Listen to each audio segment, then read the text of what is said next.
Hello, and this week, once again, this is the 13th week of the year. Our gospel guide is Matthew, and it is chapter 10, verses 37 through 42. I begin here because I want to say that this section this week concludes chapter 10. If you've been kind of listening over the last couple weeks, we're very slowly going through Matthew, and so some of the background with regard to Matthew and his gospel perhaps we need not consistently repeat. Just as an opening, the first reading comes from the second book of Kings, chapter 4, verses 8 through 11, and verses 14 through 16a. So it's chosen, we'll see a little bit later, for a very specific reason. And finally, the second reading from Romans is chapter 6, verses 3 through 4, and verses 8 through 11.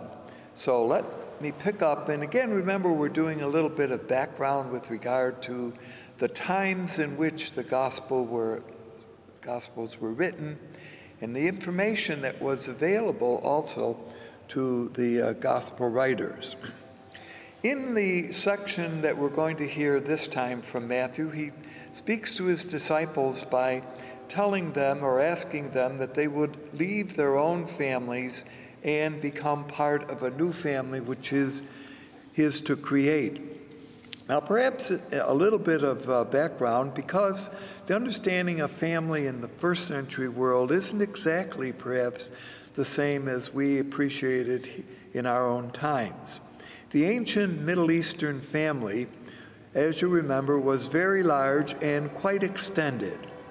There was the father in a given family now and all his children, including his married sons with their entire families, all living in one place. Now, the ideal marriage partner in this situation was the first cousin, who was the father's brother's daughter.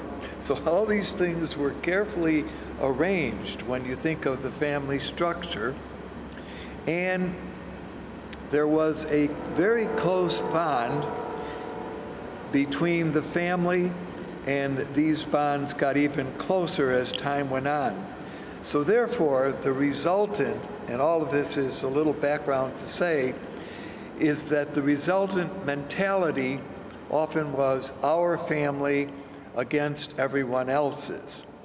So to marry someone other than in your own family was unthinkable. Outside the family, no one, that is, the given family that you had, no one else could be trusted, and no one will help you. So the real consequences of leaving one's family were dire indeed. Not only did one give up the basic claim to honor and status in your family, but also you lost all of the family's economic, religious, educational, and social connections as well. And so there could be the most disastrous of all consequences, the loss of a connection, and this would be the final point here, to land. So you see, when Jesus invites his disciples to be part of a new family, there could have been and were dramatic consequences. Now, once again, it's important to remember that Matthew's gospel is written sometime at 50 years, certainly after Jesus' time, and sometime after the fall of Jerusalem in the year 70. So when issues about family and particularly issues about land emerged, those were quite serious. So all of this is a little bit of a background as we look at what Jesus says to his disciples. What he is really creating is what we would call a replacement family. that it would be a new gathering of people not linked by bloodlines or ties, but by bonds of commitment to Jesus himself. So all of this, I suggest, is a little bit of background that the whole structure of family, as I mentioned, in the ancient world, was built upon bloodlines and how those relationships had been established. Jesus is now suggesting something else. And although when we look back at it now, we say, well, okay, you could do both. You could be loyal to Jesus and still be loyal to whatever family you grew up in. But that would not have been the understanding. And here's the point. In the Mediterranean world, or the ancient world of the first century. So what would be the advantages of leaving the family, their families, and following in that of Jesus? Now, I'm not sure just how correct this might be, but if one traced the evidence here back before Matthew's time to the time of Jesus, when he calls certain men to follow him, is he at that point really asking them to leave their families? Because we have some evidence that even some of the apostles, as they later carried out the mission in the 30s, 40s, and 50s, that is before the fall of Jerusalem in the year 70, that there were a number of husband and wife teams that even the apostles were married. So the idea that simply they left their whole family as such behind and created this new family is hard to put together from a sociological or historical point of view. We need to be sensitive to the fact of Matthew and his time, and that would be certainly important because, as we've mentioned before, Matthew's community, that is, the one to whom he is writing his gospel, are struggling with their Jewish rivals. So the idea of family also is part of the background here. All right, so all of that would be something to keep in mind. Now, what would be two consolations of following in Jesus' family? Well, this surrogate family that Jesus is creating, or had created by the time that Matthew's gospel was written, would be composed of non-related believers in Jesus. So they would not be bloodline connections, but however and whenever they decided to follow the ways that Jesus had taught. And secondly, hardships were encountered by followers of Jesus, sometimes from Jewish competitors, and that's what I mentioned a moment ago, because there was this attention, if you want, or tension after the fall of Jerusalem in 70 between the reformulation of Jewish communities and hence Jewish belief. Obviously, those who did not accept Jesus as the Messiah, the teacher, the prophet, would not be interested in what those who did accept Jesus as such were doing. And so there was a real tension, and as we all too may have mentioned, that when the city of Jerusalem fell, when the Judean territory particularly was taken over by the Romans as a result of their conquest, many Jews from the south fled to the north, particularly settled in the Galilee and settled in the city of Tiberias, which had been built, you remember, earlier on by Herod the Great, back earlier in Jesus' time. But by now, keep it all in mind that I know this might be a little boring with a bit of the history, but it is important to keep all of that in mind. I suggest, from looking at it as a particular scriptural background, had settled much of the Jewish leadership now, not the Christian, but the Jewish leadership, had settled in Tiberias. which is located on the Lake of Gennesareth, or the Sea of Galilee, and that had become a kind of new headquarters at the latter part of the first century for the Jewish presence in the Holy Land, in Palestine.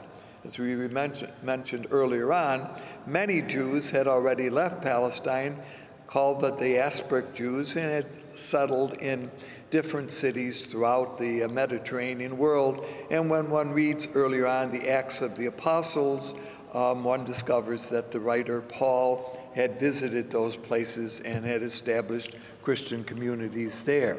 So all of that was a little bit of a background. Now, in the section that we're going to hear this time from Matthew, Jesus says that followers of his will have to take up the cross. Now, from one point of view, taking up the cross is not Jesus' cross, but taking up the cross is, and everyone knew what was connected with the cross, with crucifixion, would be taking up the suffering and perhaps even a painful death as part of the disciples' lot. So if one chose to follow in Jesus' ways, this could be what happened. Now, historically, they knew that this had happened to Jesus, that he had experienced, obviously, death on the cross, and that had led to resurrection. And so interpreting these words of Jesus could also have that in mind, that the writer saw taking up the cross had, at a certain point, two levels of understanding. One, what might have been Jesus' understanding at the time. Jesus was heading for Jerusalem, and he knew the hardships of the message that he was proclaiming, and perhaps even had surmised the things that might happen to him when he came to Jerusalem. We mentioned this before. Jesus did not, and I think this is perhaps something important to keep in mind, really wanted to die, but was certainly aware of the fact that much of what he was saying and doing was challenging the leadership of his time. So all of that is important, and certainly as we hear Jesus' words in the gospel this time, that the understanding of his death had led to the resurrection lie behind taking up and following Jesus' cross. Also, what is mentioned at the very ending of the reading that we hear is that whoever gives a cup of cold water in my name will receive a reward. Now, a cup of cold water here, in a certain way, is synonymous with the total understanding of hospitality.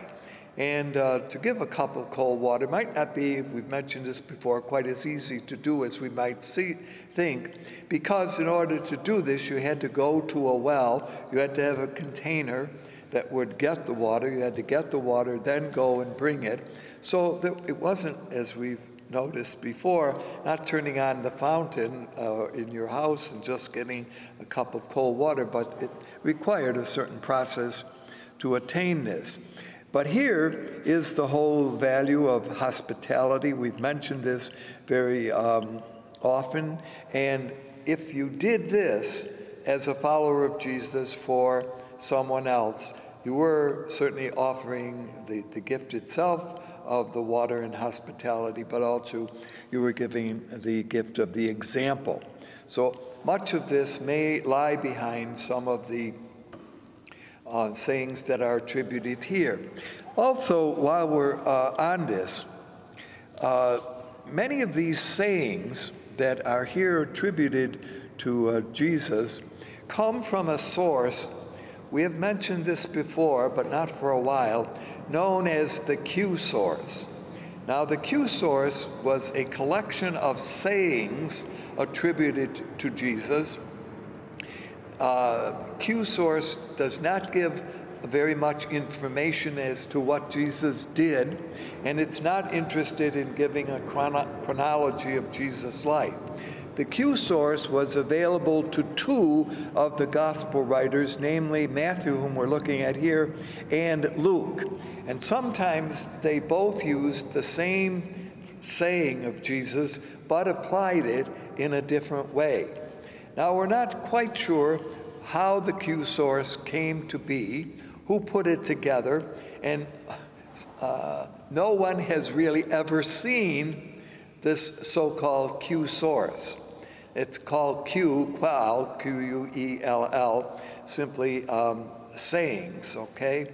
So what it provided, though, were sayings attributed to Jesus that could be used by the gospel writer and interpreted by how those sayings were put into place. Now, all of that is part of the reading that we're going to hear.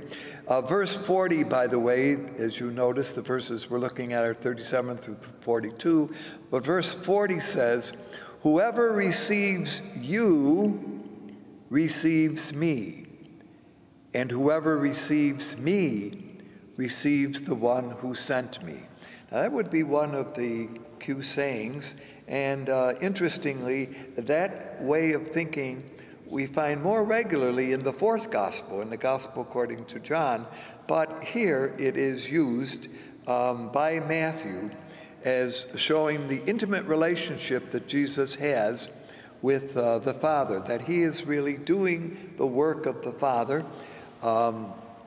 This, of course, is a Johannine theme, but it, in this case, also would indicate that Jesus is aware that what he is doing is also the work that God has called him to do. Now, that's interesting background.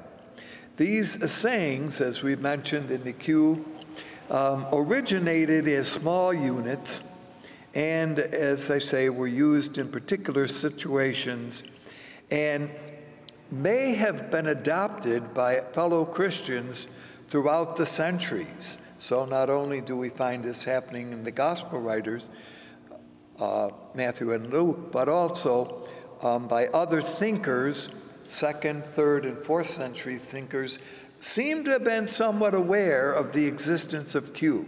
But as we've mentioned before, no book of Q has ever appeared, although some attempt was made about 30 years ago to suggest that such a book could be made, but it has never really caught the attention of scholars. It's caught their attention, but not taken it in as a very deep and serious thought. The principle of Sha'al, S-H-A-L-I-A-L-H,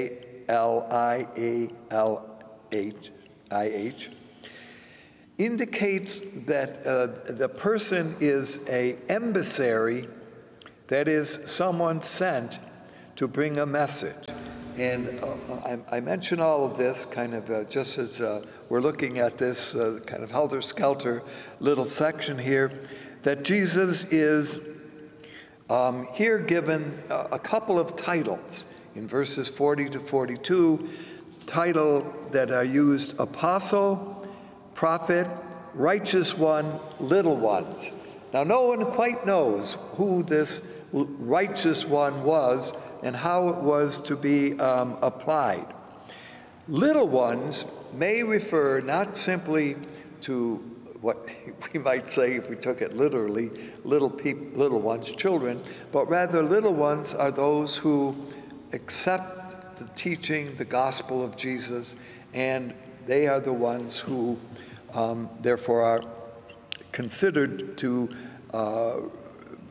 fall into the category of little ones. So all of that, again, is background. Is this, and finally, to kind of bring this to a conclusion, are these titles indicating roles or offices that had developed within the Matthean community? See, so although we know there is a structure and a leadership, we really do not have official titles for leaders in Matthew. A class of people known as the little ones, therefore, is doubtful, and perhaps when Matthew speaks of little ones, he's not referring simply to a group of people, but perhaps to the whole group of people. So there is much here that we simply have to leave for speculation. So all of that is a reminder of some things to consider when we look at the message that is found in the concluding part of chapter 10 of Matthew this time. Now, showing hospitality may lie behind the choice of the first reading. First reading goes back to the time, this was taken from the second book of Kings, which is part of a large tradition known as the Deuteronomic tradition, and it is telling the story of two of the great prophetic names, which I'm sure you have heard many times, Elijah and Elisha. This story connects with Elisha, who you remember was the successor to Elijah. Elijah had been the man who had challenged, you remember, King Ahab and his wife Jezebel, had, toward the end of his ministry, chosen as his successor Elisha. And Elisha had taken up the cloak, if you want, the mission of Elijah.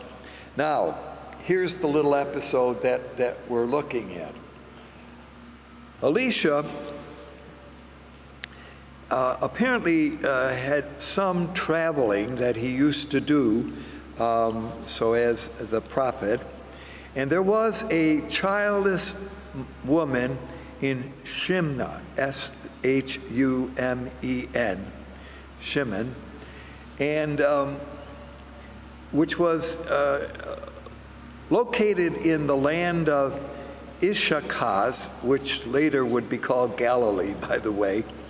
And the place where this town was located was really not on the beaten path, but it was on the southwestern tip of the plain of Jezreel, which was about 5 miles rather from the city of Nain. Nain, at least we recognize as one of the episodes that's told in the Lucan tradition. Now, I give all of this geography a little bit that you kind of sense where these things were taking place. Elisha would have settled on at Carmel, which you remember was the place where Elijah had first started, and which is the kind of starting place of both of these prophets. Now, for whatever reason, the woman who lives here invites Elisha to come to her home and to stay there.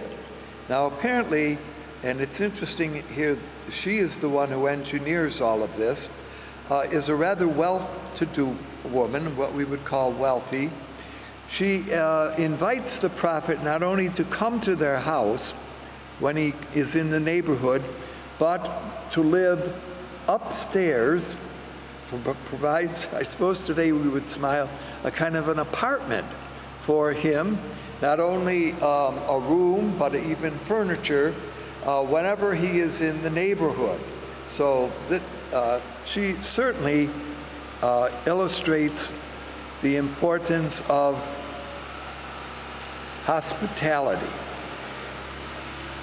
Now, I interrupt here because you probably are getting a lot of external noise.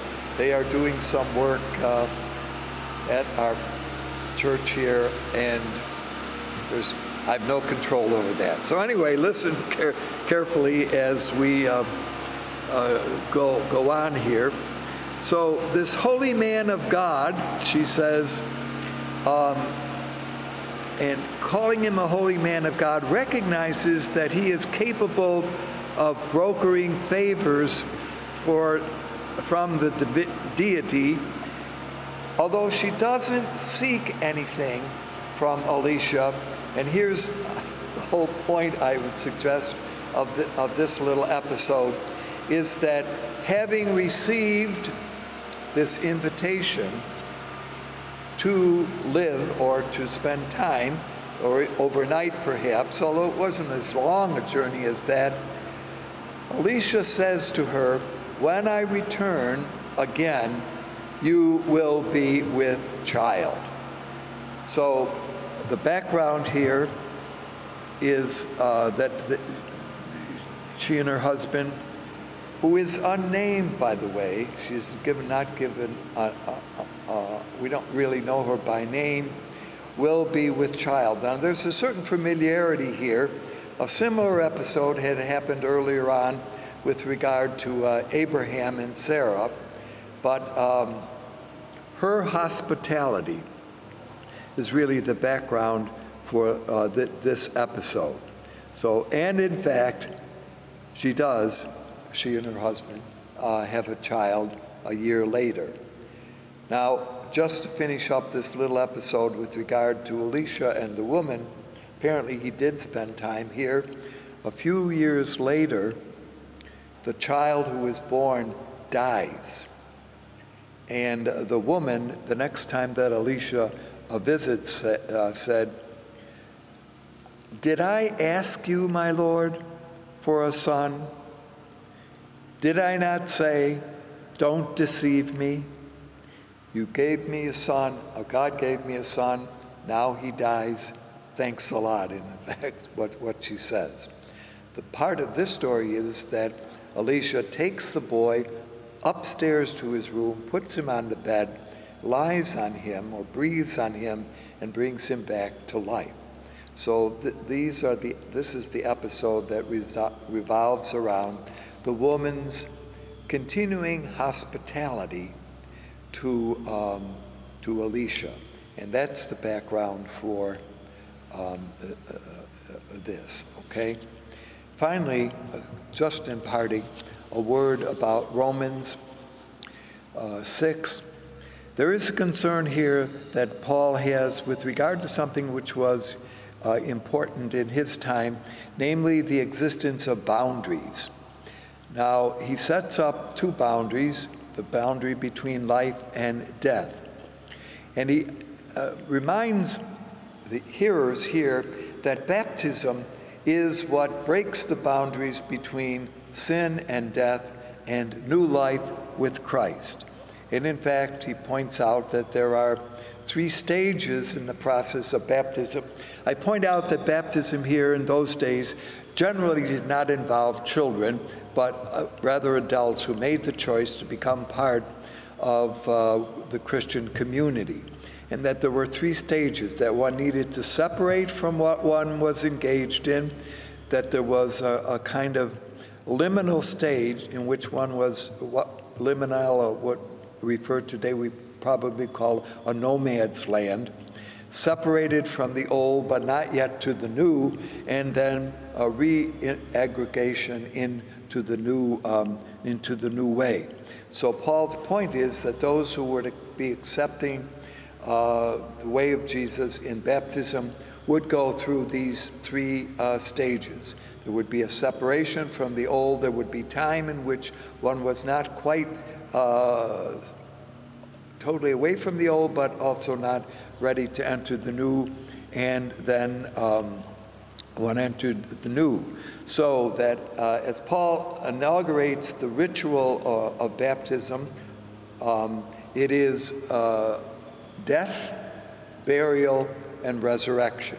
So you see how this separation idea works, that you had to die to sin, enter into, as it were, the tomb, and emerge and rise with new life.